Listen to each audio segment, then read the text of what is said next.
Hi everybody, so this is the first live Q&A session of Midline World. First question I'll probably answer is what the heck am I doing right now? So basically, I created the Midline World project a couple years ago, and my idea was to give unbiased political commentary, and I had this format where I was producing shows and I had an editor, and it was incredibly difficult and incredibly strenuous, and the best way to take something and make it not fun is to make it a job and make it work. So I decided I'm just gonna make little candid off-the-cuff videos. So that's I dropped the first video like that yesterday, and then I decided once every Saturday I'm going to do a Q&A session. Essentially what I want you guys, the viewers, to do is to drop me your questions about whatever's going on in the world that you're interested about. If it's a social issue, if it's politics, if it's economics, science, religion, I really don't care, right? Like there's no taboo subjects for me to talk about. And then basically I can gauge what it is you guys are interested in, so I can try to, focus my videos towards those kinds of subjects. So before I started, I did make a post earlier on today asking people for a couple questions so that I could kind of have something to talk about until the comments started coming in. And so let's see here what we have. So it seems like we're really sticking to the topic of Iran, but I don't want you guys thinking that this is purely like Iran, everything like that. You can do anything with politics or anything of what I mentioned earlier. But the first question we have here is, what's the deal with Canada and the draft? Are we safe and should we be involved? Yes and no, we should be involved. I'm of the opinion that we shouldn't be involved because this war shouldn't be going on at all. All right, but we are a NATO country, we are aligned with the United States, we have sworn and signed agreements stating that if they go to war, we're going to back them up. So we're kind of a little bit handcuffed, and we have to at this point, and I don't like it, and I'm sure most of Canada doesn't like it, but yeah, we're definitely going to this war, and we're definitely going to be involved. Are we safe? Yeah, we're 100% safe. This whole idea that we're in danger of Iran is ridiculous. Like, it's totally fucking ridiculous, all right? The United States spends over $600 billion a year on their military budget, and Iran is like $19 billion. So for every dollar the Iranian government spends on their military budget, we spend 30 billion, or we spend 30 times that, or at least the United States does, who's our closest ally, right? And this whole thing with the Iran nuclear deal that happened is that they don't have nuclear technology. They do not have atomic bombs. They do not have nuclear-powered submarines. Like, they are no threat to us whatsoever. There is a 0% chance that any Iranian person is going to hurt anybody in Canada or anybody on actual U.S. soil either. It's just not going to happen. Is there going to be a draft? No. There won't be a draft. The last time there was a draft was in World War II. I know there's a whole lot of World War III memes going on right now because it's the internet. We love to make memes and we love to make jokes and everything like that. But the reality is this war with Iran, with the exception of it being a little bit bigger than the other countries in the Middle East, right? It's not going to be any different than Iraq, any different than Libya, than Syria, than Egypt, than Afghanistan, like all these other pointless wars that have cost the United States trillions of dollars, cost Canada billions of dollars, cost thousands of U.S. lives, hundreds of thousands of lives of people in the Middle East, and if you look it up, about 90% of them are civilians, so it's not like we're just over there killing terrorists.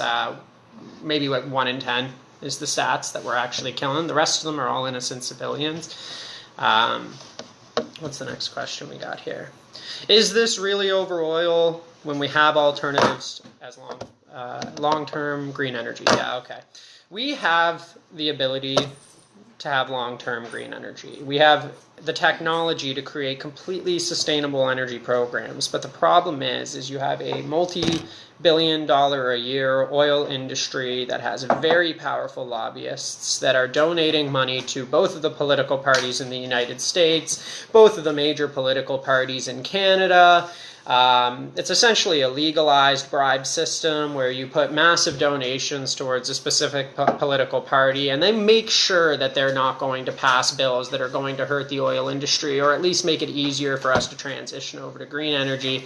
I know there's probably a lot of people that are going to hear this and they're going to think, oh, well, what about the Liberals and the carbon tax? Well, let me explain to you why the carbon tax is the stupidest fucking thing that we've ever done here in Canada, all right?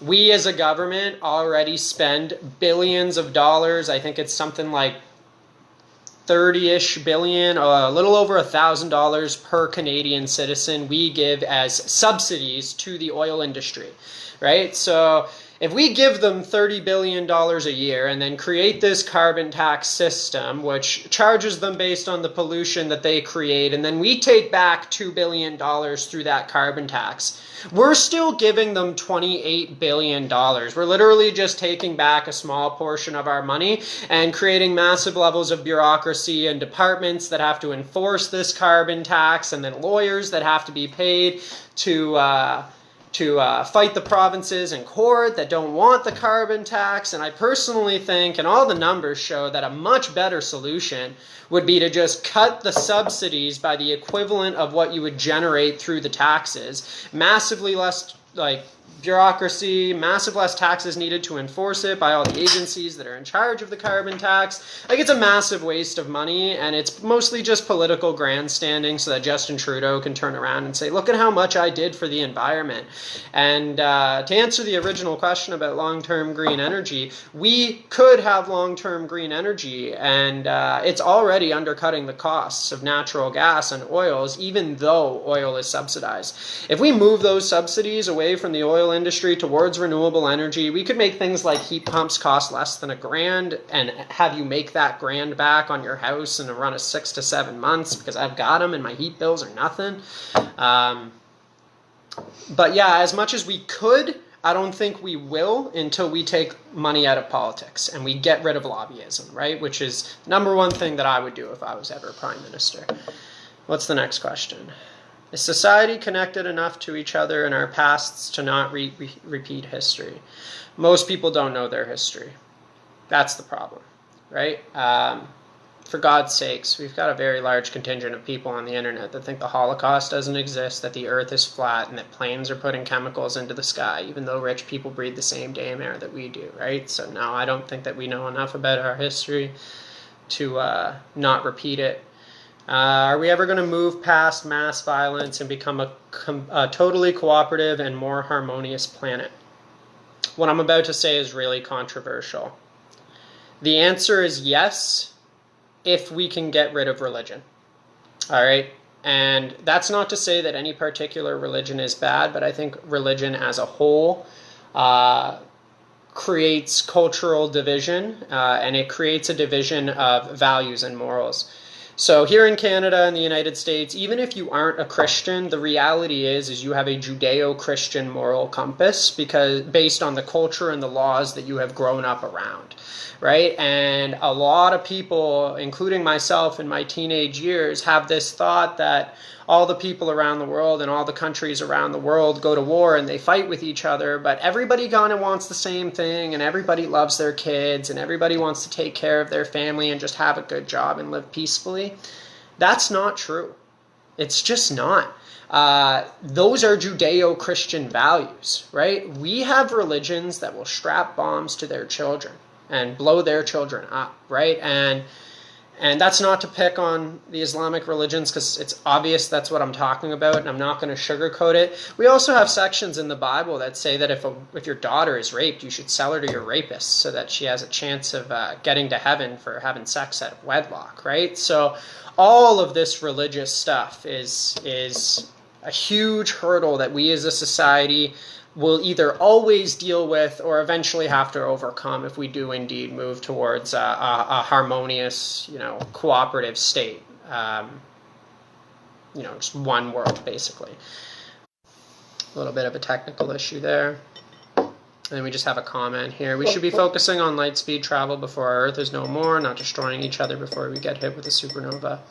Yeah, it is a scientific fact that eventually the sun's going to implode upon itself and destroy our entire solar system. Every sun has a lifespan.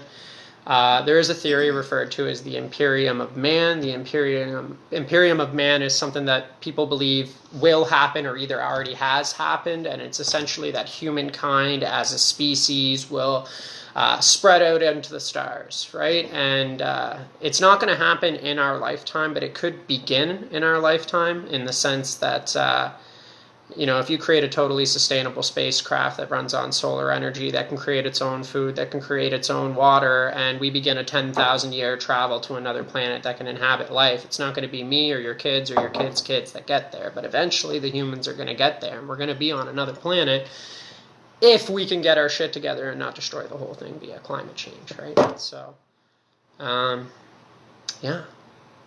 I'm all out of questions at the moment, so if any of you guys there have any further questions to ask, in the meantime, I'll tell you that my planned schedule for the official videos for the Midline project is probably going to be Monday, Wednesday, and Friday of each week, so I hope to make them a lot more consistent, a lot more constant, unless there's something really juicy going on in the world that requires a video here and now. But for the most part, I'm just trying to get a gauge of what you guys would be interested in talking about, and like I said, there are no topics to me that are controversial enough to not be speaking about. I believe the species that communicates through the lens of other people's comfort isn't as intelligent as the species that just communicates. So if you guys have any questions, just feel to drop them now. Otherwise, I'll probably just call this video a wrap and say have a nice day, guys. No, I think we're all good.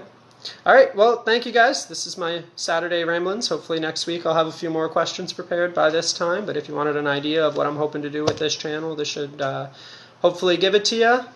Have a nice day, and it's been real. Thank you.